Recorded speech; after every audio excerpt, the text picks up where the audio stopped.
أعوذ بالله من الشيطان اللعين الرجيم. بسم الله الرحمن الرحيم. الحمد لله رب العالمين، ثم الصلاة والسلام على أشرف الأنبياء والمرسلين، سيدي وحبيبي ونور قلبي، طب القلوب ودواعيها وعافية الأبدان وشفائها ونور الأبصار وضيائها، أبي القاسم محمد.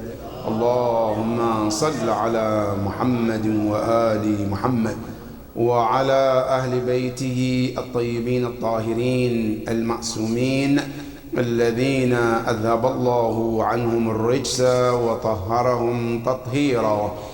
اللهم صل على محمد وآل محمد. أما بعد، فقد قال النبي صلى الله عليه وآله في رواية له عن أنس بن مالك قال: قال رسول الله صلى الله عليه وآله: تقبلوا لي بست أتقبل لكم بالجنة. قالوا: وما هي الست يا رسول الله؟ فقال رسول الله: إذا حدثتم فلا تكذبوا، وإذا وعدتم فلا تخالفوا، وإذا اؤتمنتم فلا تخونوا، وغضوا أبصاركم، واحفظوا فروجكم، وكفوا أيديكم وألسنتكم، تكونوا من أهل الجنة. وصدق رسول الله صلى الله عليه وآله وسلم. اللهم صل على عباد الله. أوصيكم ونفسي بتقوى الله. My dear brothers and sisters, Assalamu alaikum wa rahmatullahi ta'ala wa barakatuh. First and foremost, we're thanking our Creator, our Lord, the Almighty Allah subhanahu wa ta'ala, for everything. And we also send in our salutation and respect to our chosen leader, the chosen creation, the leader of all the creation, the greatest human being Allah ever created, our dear Prophet Ar-Rasul sallallahu alayhi wa alihi wa sallam. Allahumma salli ala Muhammad. May the blessing and peace of Allah be upon him and his chosen progeny, the chosen family, the trusted ones with the knowledge of the Prophet, the chosen ones to succeed the Holy Prophet, the ones who are the example after the Prophet. May the peace and blessing of Allah be upon all of them. My dear brothers and sisters, another day to remind one another about Allah subhanahu wa ta'ala. Another opportunity we are given to remind one another about taqwa Allah. And who can be the best example, better than Aliyun Amir al-Mu'mineen salawatullahi wa salamuhu alayhi. Allah.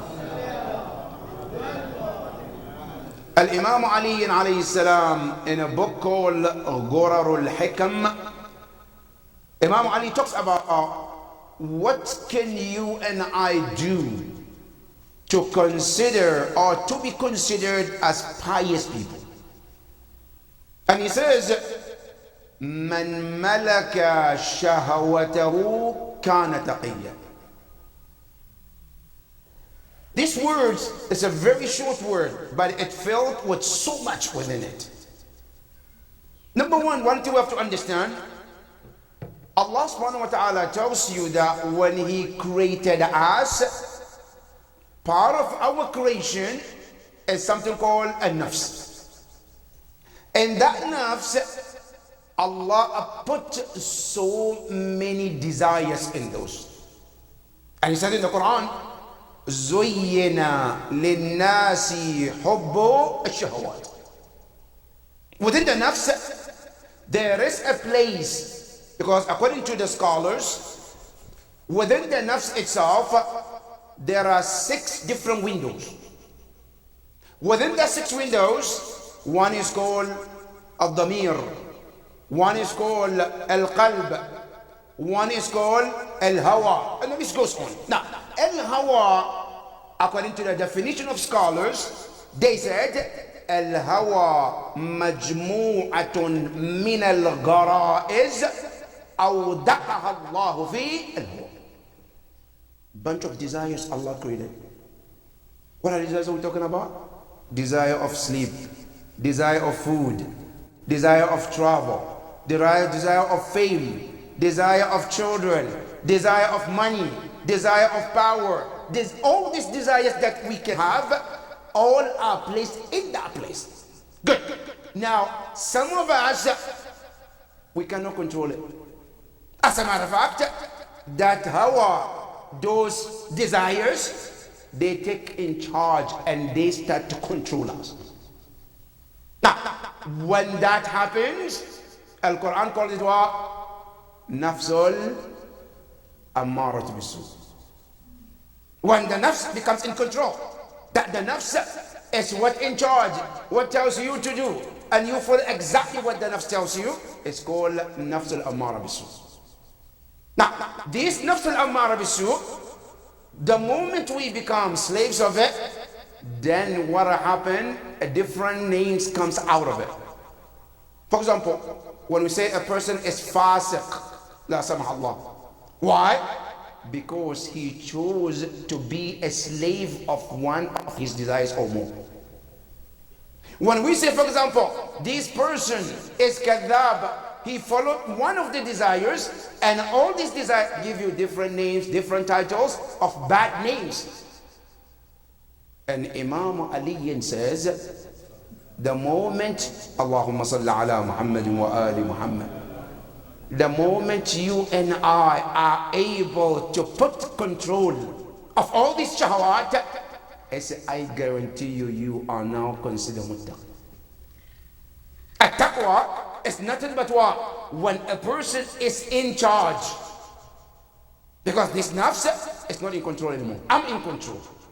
I tell the nafs what to do. I am the one who leads the nafs, and the nafs is followed. Then the person automatically becomes muttaqi. And that's what the hadith of Imam Ali says. Man malaka shahawatahu. And listen carefully the wording of Imam Ali. He didn't say man qadara ala shahawati. No. Malak means fully in control. Meaning there is no way that the nafs can slip and do things without my authority. Right? I am fully in control. I'm the king in that world that the nafs have surrendered to me. He said, then you will be considered muttaqi. May Allah help us to be muttaqi, Ya Rabbal Alameen. Ya Allah, help us to control our desires, Ya Rabbal Alameen.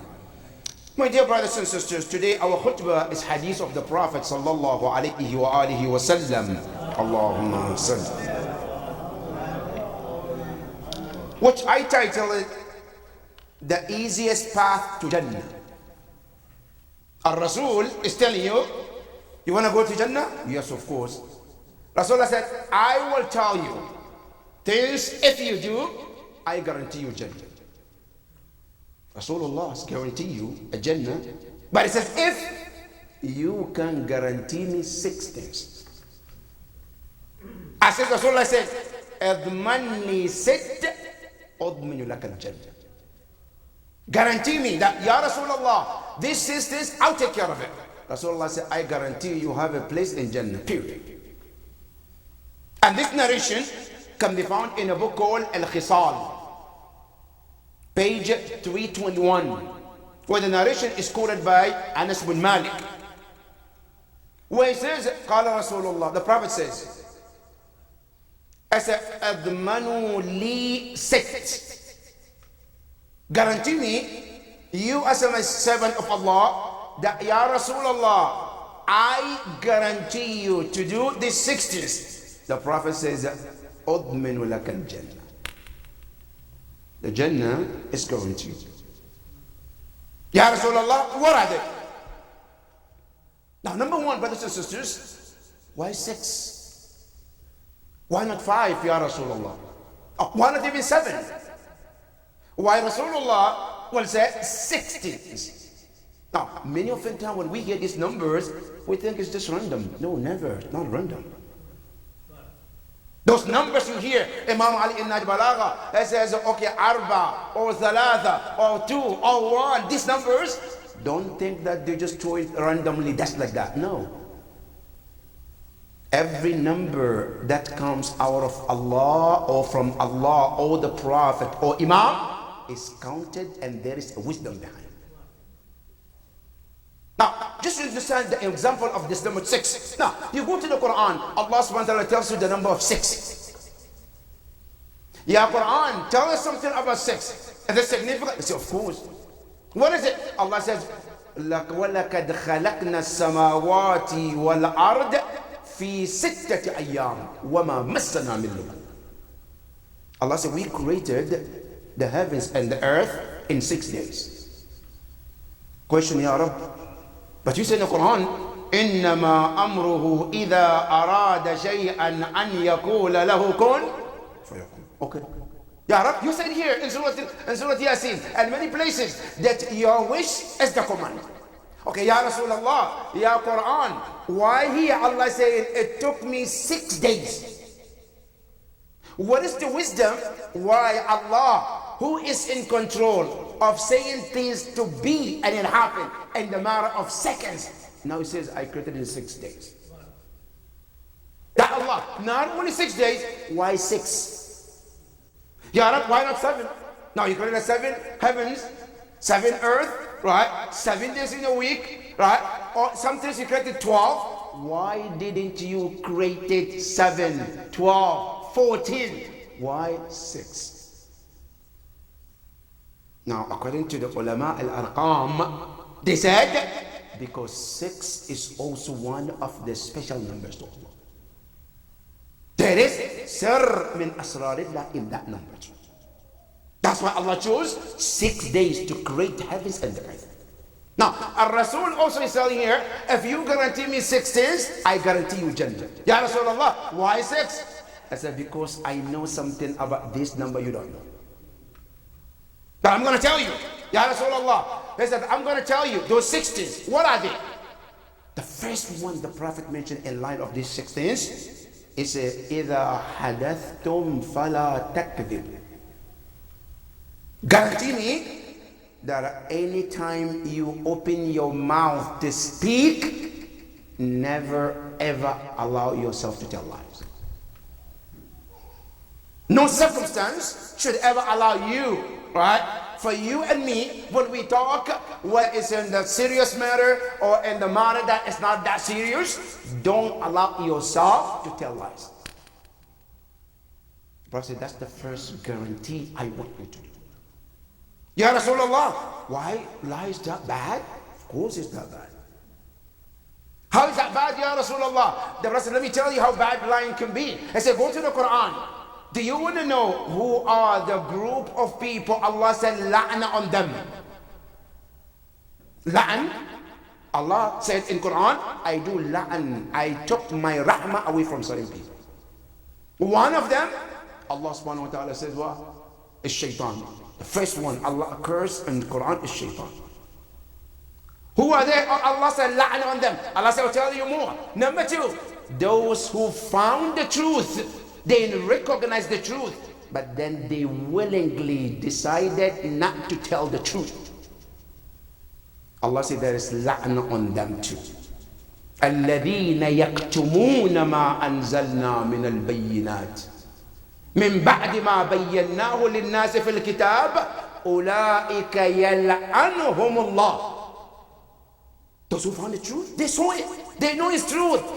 But because of their own personal reason, because of their own personal gain, I want to turn it, I don't want to tell the truth. Allah said there is la'an on that person. Ya Quran, who also Allah said la'an on? Allah said, I'll tell you, one of them, anybody who took upon them to lie willingly. فَنَجْعَلْ لَعْنَةَ اللَّهِ عَلَى الْكَاذِبِينَ. Lying in any sort of color or form, is absolutely discouraged. Now, these are what we call in the Quran, in the Hadith, mustathnayat. There are certain places, Islam, ahkam, said these places is okay. But also use it if it's necessary. Right? One of those places, Islam allows you to lie.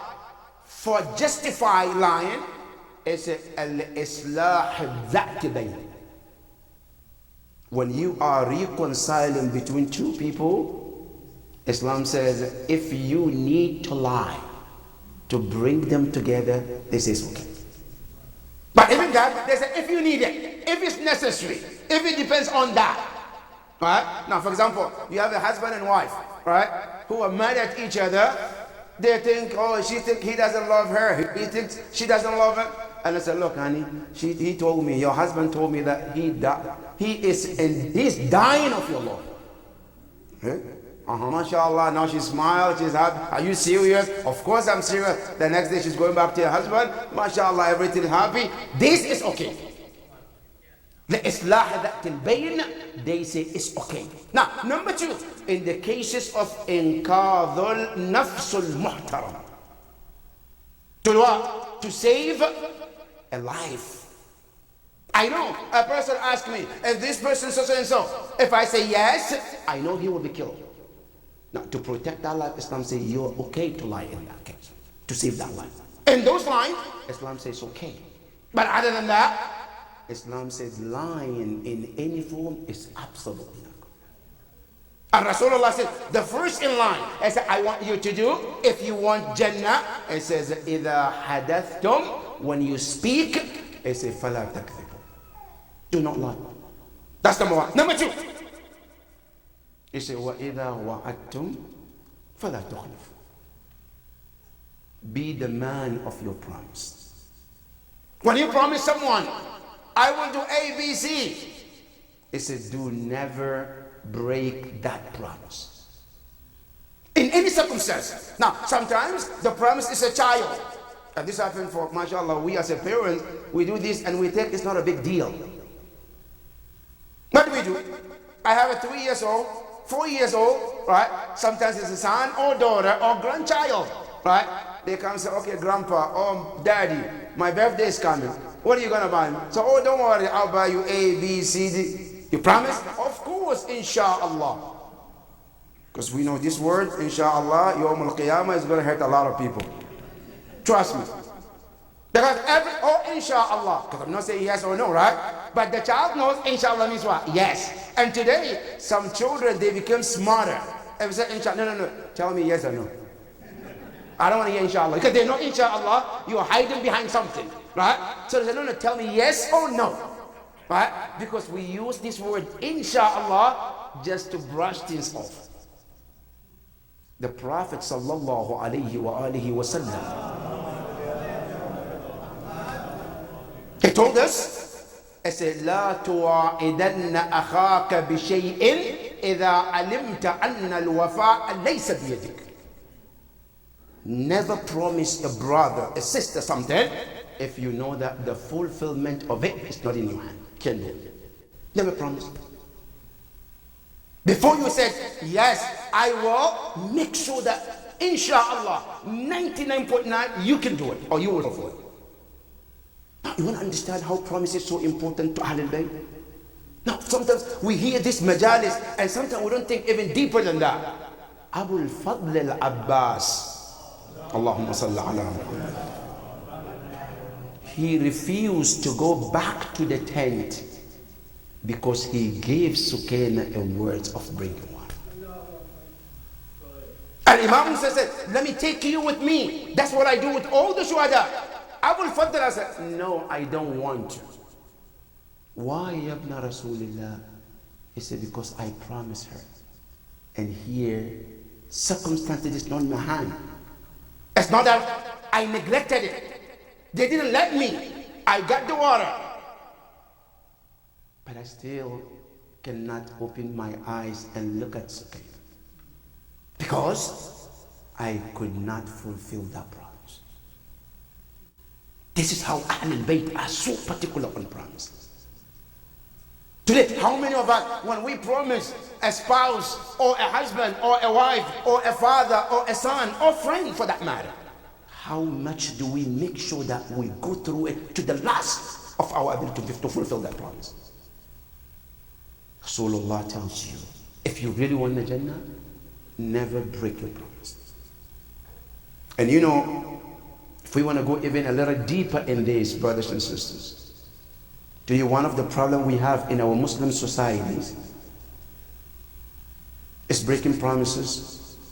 In the case that you see a husband before the marriage, they say, okay, any amount of mahar, right? Yes, he signs it. All right? After a year, 5 years, 10 years, the marriage goes south. Now they are at the age of talaq. They listen, no, I didn't say I'm going to pay this dowry. No, but you wrote it, you signed it. No, I didn't mean to. Where's the promise? And today, many of Muslims, these cases end in courts. Because the husband, now, he is trying to deny the promise of what he said he will pay the dowry.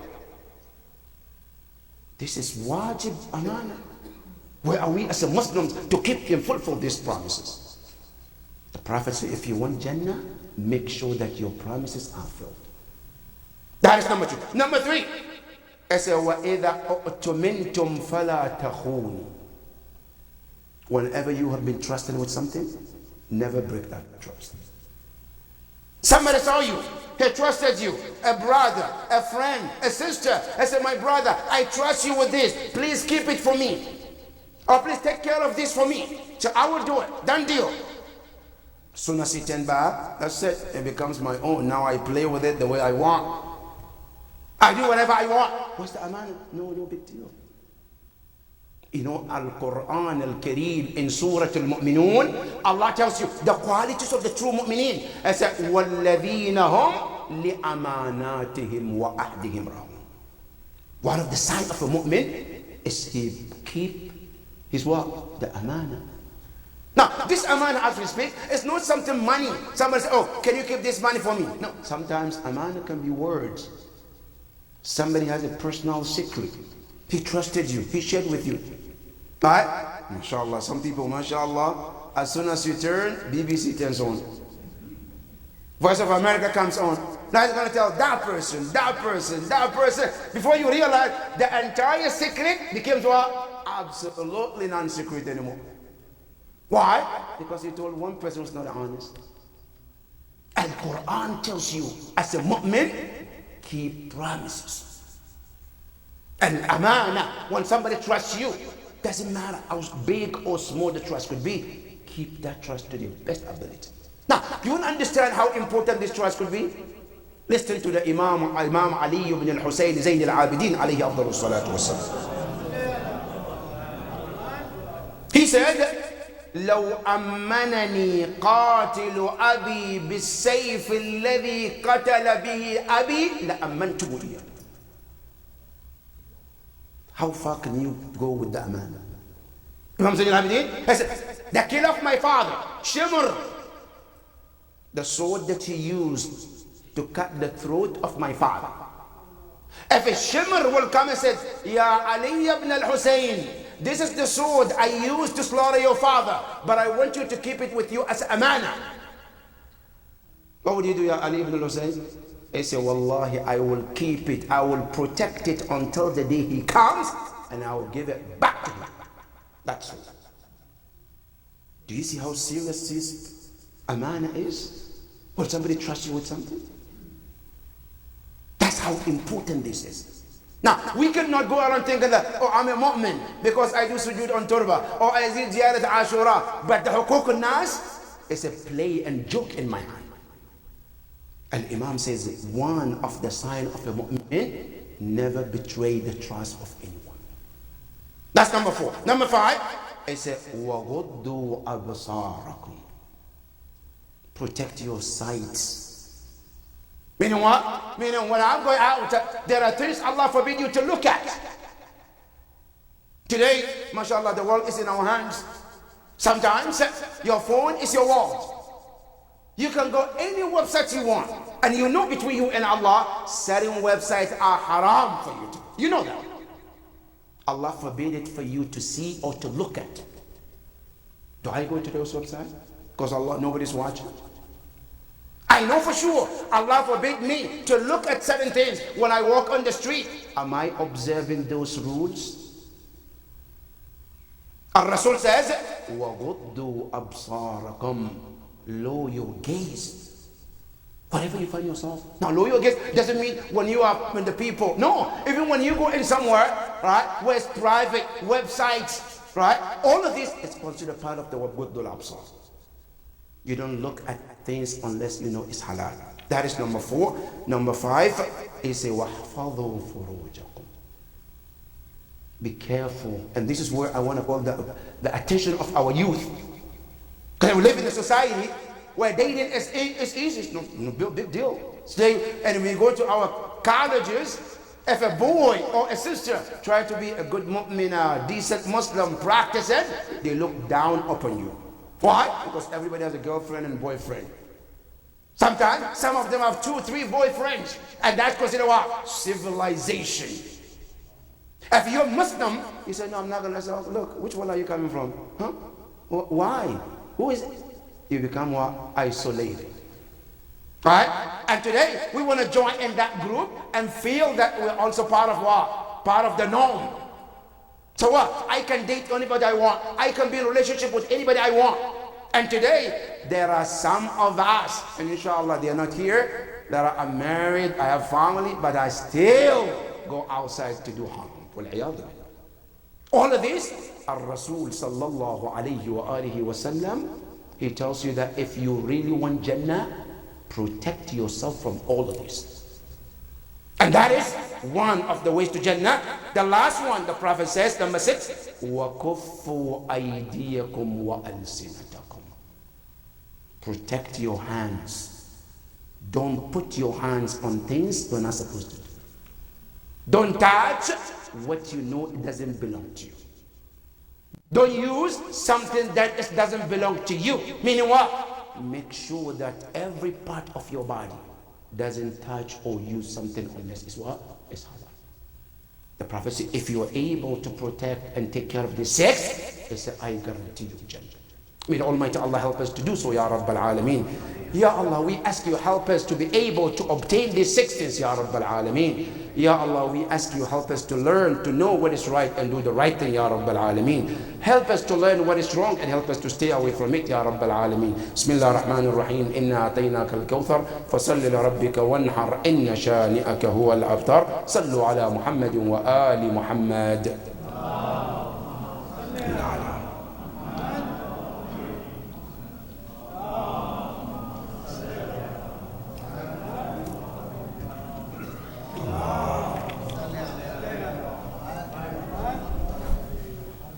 بسم الله الرحمن الرحيم. الحمد لله رب العالمين، ثم الصلاة والسلام على أشرف الأنبياء والمرسلين، حبيبي وحبيب إله العالمين أبي القاسم محمد. اللهم صل على محمد وآل محمد وعلى أهل بيته الطيبين الطاهرين. اللهم صل وسلم على علي أمير المؤمنين وعلى فاطمة الزهراء سيدة نساء العالمين وعلى الحسن والحسين سيدي شباب أهل الجنة أجمعين وعلى علي بن الحسين زين العابدين ومحمد بن علي باقر علم النبيين وجعفر بن محمد الصادق وموسى بن جعفر الكاظم وعلي بن موسى الرضا ومحمد بن علي الجواد وعلي بن محمد الهادي والحسن بن علي العسكري والحجة بن الحسن المهدي أجل الله تعالى فرجه وسهل الله مخرجه وجعلنا من أنصاره وأوانه ومن المستشهدين بين يديه جميعا ورحمة الله وبركاته.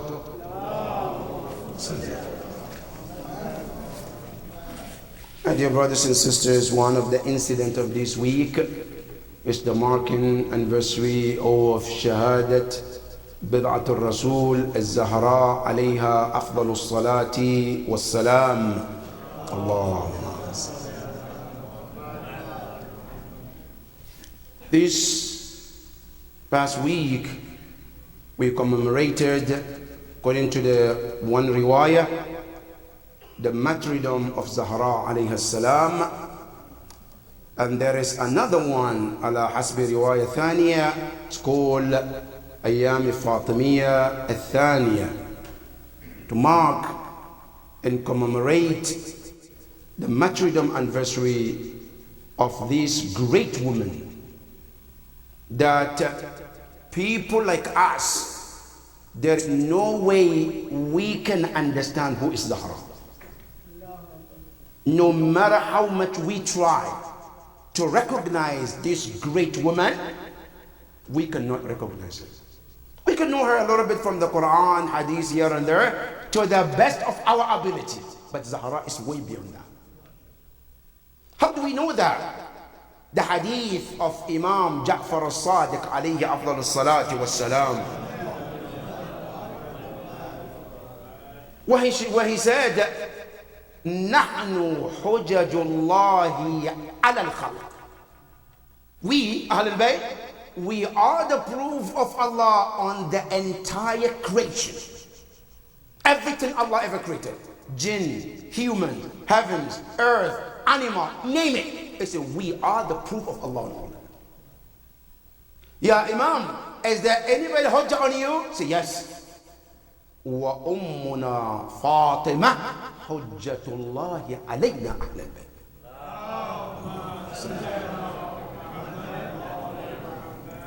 And Zahra, our mother, she is the proof of Allah over us, Ahl al-Bayt.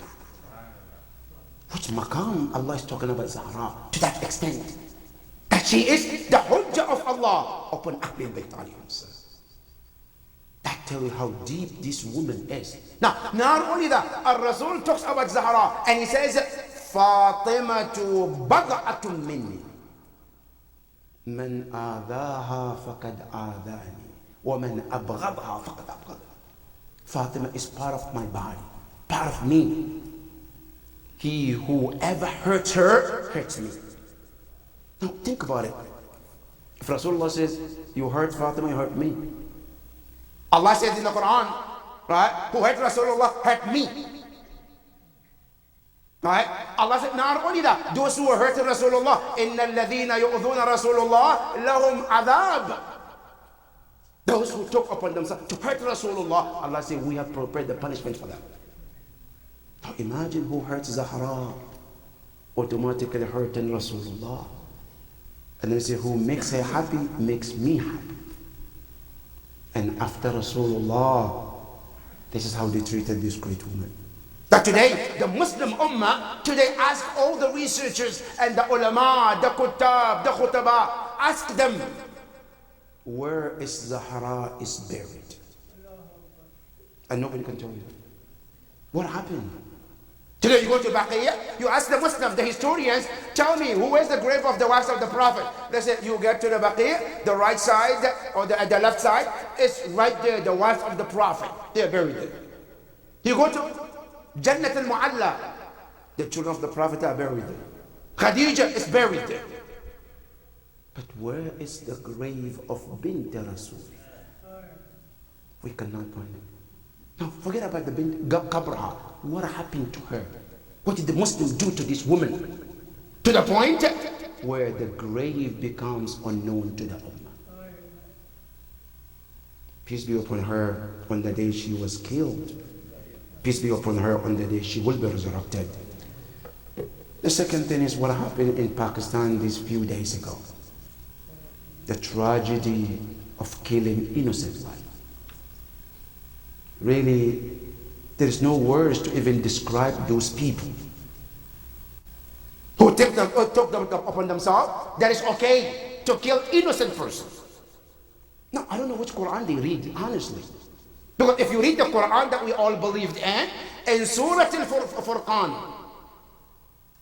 Allah told the Prophet, when those believing women, mu'minun, they come to you to ask tawbah, one of the promise Allah said take from them, it says, وَلَا يَقْتُلُونَ النَّفْسَ الْمُحَرَّمَةِ الَّتِي حَرَّمَهَا اللَّهُ. They should promise they are not going to kill innocent life. And you have people who think upon themselves that killing innocent person, yes, it's okay. And they read in Quran in Surah An-Nisa, وَمَنْ يَقْتُلُ مُؤْمِنًا مُتَعَمِّدًا فَجَزَاؤُهُ جَهَنَّمْ وَغَضِبَ اللَّهُ عَلَيْهِ وَلَعَنَهُ. Allah says, who kills one innocent life, Allah says, I curse that person. Not only that, He says, I'm angry at that person, and I prepare the most painful punishment for them. And these people killing and killing as if it's nothing. Our prayers goes to the ruh of all those shuhada. Our prayers goes to the family of those shuhada. Our prayers goes to all those who this tragedy touched one way or another. Ya Allah, we ask you to help mu'mineen in these difficult days, Ya Rabbal Alameen. Ya Allah, brothers and sisters in Palestine, Ya Allah, help them, Ya Rabbal Alameen. Our brothers and sisters in Lebanon, Ya Allah, help them, Ya Rabbal Alameen. In Syria, in every corner of the earth, where people are struggling, as it is, as we see it, in Lebanon, in Junub, in Gaza, there is so much is going on. But the saddest part, the world is quiet as everything is normal. Ya Allah, we ask you to intervene, Ya Rabbal Alameen. Ya Allah, we ask you to bring the end to all of this crisis, Ya Rabbal Alameen. Bismillah ar-Rahman ar-Rahim. Inna a'tainaka al-kawthar, fasalli li rabbika wanhar, inna shani'aka huwa al-abtar. Sallu ala Muhammadin wa ali Muhammad.